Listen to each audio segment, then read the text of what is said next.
اچھا ڈاکٹر صاحب، یوٹرس اور اووری میں کینسر کی کیا علامات ہوتی ہیں؟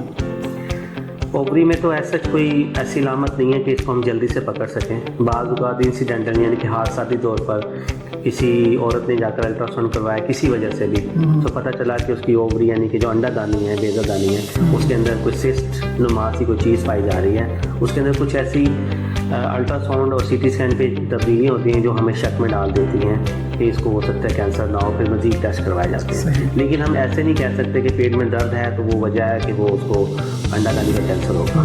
لیکن جو رحم کا کینسر ہے اس میں کچھ علامات ایسے ہیں جیسے ایب نارمل بلیڈنگ کا ہو جانا، کچھ خاص ایام میں جو عورتوں کو خون آتا ہے اس کے علاوہ ان کو خون آنے کی شکایت ہونا شروع ہو جاتی ہے. کچھ ایسے صورتحال کے اندر بلیڈنگ کا ہو جانا جو کہ روٹین سے ہٹ کے یا نارمل نہیں ہوتی، وہاں پر پھر شک پایا جاتا ہے کہ شاید اس کو رحم کے اندر کوئی پرابلم آ رہا ہے. اس کا پھر پراپر جب گائنی والی ڈاکٹرز ان کا معائنہ کرتی ہیں تو انہیں پتہ چلتا ہے کہ یہاں پر کوئی گلٹی یا کوئی زخم یا کوئی ایسی کوئی چیز بن گئی ہے جو کینسر کی ہو سکتی ہے.